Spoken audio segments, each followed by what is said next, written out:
पद्म पुराण और पुराण कथा सुनने का फल। पद्म पुराण प्रमुख रूप से वैष्णव पुराण है।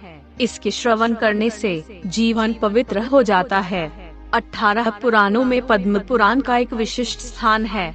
पद्म पुराण में 55,000 श्लोक हैं जो 5 खंडों में विभक्त हैं, जिसमें पहला खंड सृष्टि खंड, दूसरा भूमि खंड, तीसरा स्वर्ग खंड, चौथा पाताल खंड, 5वां उत्तर खंड। इस पुराण का पद्म पुराण नाम पड़ने का कारण यह है कि यह संपूर्ण जगत स्वर्णमय कमल पद्म के रूप में परिणत था। तच्च पद्मं पुरा भूतं पृथ्वी रूपमुत्तमम् यत् पद्मं सारसा देवी पृथ्वी परिचक्षते। पद्म पुराण अर्थात भगवान विष्णु की नाभि से जब कमल उत्पन्न हुआ तब वह पृथ्वी की तरह था। उस कमल पद्म को ही रसाया पृथ्व बड़ी ई की मात्रा देवी कहा जाता है। इस पृथ्वी में अभिव्याप्त अग्नि प्राण ही ब्रह्मा हैं, जो चतुर्मुख के रूप में अर्थात चारों ओर फैला हुआ सृष्टि की रचना करते हैं, और वह कमल जिनकी नाभि से निकला है वे विष्णु भगवान सूर्य के समान पृथ्वी का पालन पोषण करते हैं। पद्म पुराण में नंदी धेनु उपाख्यान, वामन अवतार की कथा, तुलाधार की कथा, सुशंख द्वारा यम कन्या सुनीता को श्राप की कथा, सीता शुक संवाद, सुकर्मा की पितश भक्ति तथा विष्णु भगवान के पुराणमय स्वरूप का अद्भुत वर्णन है। पद्म पुराण के अनुसार व्यक्ति ज्यादा कर्मकांडों पर न जाकर यदि साधारण जीवन व्यतीत करते हुए सदाचार और परोपकार के मार्ग पर चलता है तो उसे भी पुराणों का पूर्ण फल प्राप्त होता है तथा वह दीर्घजीवी हो जाता है। इस संदर्भ में एक प्रसिद्ध कथा है। भृगु के पुत्र मशकंडू की कोई संतान नहीं थी। तब उन्होंने अपनी पत्नी के साथ कठोर तपस्या की। तपस्या के फल स्वरूप उनके यहाँ एक पुत्र का जन्म हुआ। उसका नाम उन्होंने मार्कंडेय रखा। जब यह बालक 5 वर्ष का हुआ तो मशकंडू की कुटिया में एक सिद्ध योगी आए। बालक मार्कंडेय ने उन्हें प्रणाम किया तो वह योगी चिंतामग्न हो गए। मार्कंड जी ने योगी से चिंता का कारण पूछा तो योगी ने कहा, ऋषिवर तुम्हारा पुत्र बहुत सुंदर, सुशील एवं ज्ञानवान है, परंतु दुर्भाग्य से इसकी आयु केवल 6 मास ही शेष है। मशकंडू ने सब कुछ बड़े धैर्य से सुना।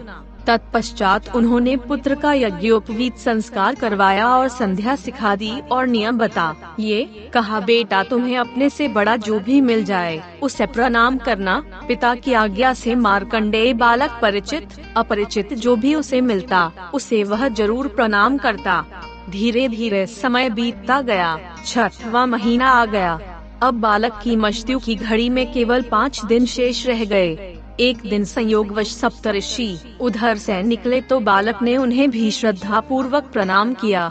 तब सप्तऋषियों ने भी सहज ही बालक को आयुष्मान भव वत्स आशीर्वाद दिया।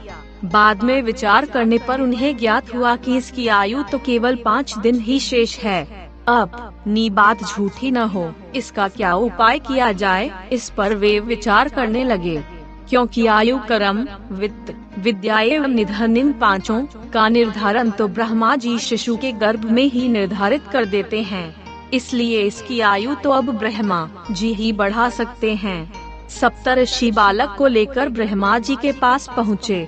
नियमानुसार बालक ने ब्रह्मा जी को प्रणाम किया। भगवान ब्रह्मा ने भी आयुष्मान भव कहकर दीर्घायु होने का आशीर्वाद दिया। सप्तऋषियों ने बताया कि इस बालक की आयु तो केवल 5 दिन की शेष बची है, इसलिए आप प्रभु ऐसा करें कि आप भी झूठे न हो और हम भी झूठे न बने। तब ब्रह्मा जी ने कहा, इसकी आयु मेरी आयु के बराबर होगी। इस प्रकार प्रणाम करके मार्कंडेय जी ब्रह्मायु प्राप्त करके चिरंजीवी हो गए। जब प्रलय का समय आता है और सारी सृष्टि का विनाश हो जाता है तब भी मार्कंडेय ऋषि जीवित रहते हैं और भगवान के दर्शन करते रहते हैं।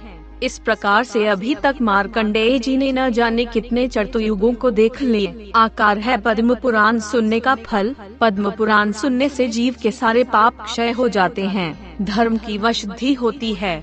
मनुष्य ज्ञानी होकर इस संसार में पुनर्जन्म नहीं लेता। पद्म पुराण कथा करने एवं सुनने से प्रेत तत्व भी शांत हो जाता है। यज्ञ, दान, तपस्या और तीर्थों में स्नान करने से जो फल मिलत आकार है वह फल पद्म पुराण की कथा सुनने से सहजमय ही प्राप्त हो जाता है। मोक्ष प्राप्ति के लिए पद्म पुराण सुनना सर्वोत्तम उपाय है। पद्म पुराण करवाने का मुहूर्त। पद्म पुराण कथा करवाने के लिए सर्वप्रथम विद्वान ब्राह्मणों से उत्तम मुहूर्त निकलवाना चाहिए। एक ही मात्रा। पद्म पुराण के लिए श्रावण, भाद्रपद, आश्विन, अगहन, माघ, फाल्गुन, वैशाख और ज्येष्ठ मास विशेष शुभ हैं। लेकिन विद्वानों के अनुसार जिस दिन पद्म पुराण कथा प्रारंभ कर दे अनुसार वही शुभ मुहूर्त है। पद्म पुराण का आयोजन कहाँ करें? पद्म पुराण करवाने के लिए स्थान अत्यधिक पवित्र होना चाहिए। जन्म भूमि में पद्म पुराण करवाने का विशेष महत्व बताया गया है। जननी जन्म भूमिश्च स्वर्गादपि गरीयसी। इसके अतिरिक्त हम तीर्थों में बड़ी ई की मात्रा पद्म पुराण का आयोजन कर विशेष फल प्राप्त कर सकते हैं। फिर भी जहाँ मन को संतोष पहुँचे उसी स्थान पर कथा करने से शुभ फल की प्राप्ति होती है। पद्म पुराण करने के नियम। पद्म पुराण का वक्ता विद्वान ब्राह्मण होना चाहिए। उसे शास्त्रों एवं वेदों का सम्यक ज्ञान होना चाहिए। पद्म पुराण में सभी ब्राह्मण सदाचारी हों और सुंदर आचरण वाले हों। वो संध्या बंधन एवं प्रतिदिन गायत्री जाप करते हों। ब्राह्मण एवं यजमान दोनों ही 7 दिनों तक उपवास रखें। केवल एक समय ही भोजन करें। भोजन शुद्ध शाकाहारी होना चाहिए। स्वास्थ्य ठीक न हो तो भोजन कर सकते हैं। इस प्रकार पद्म पुराण सुनने से मनुष्य अपना कल्याण कर सकता है।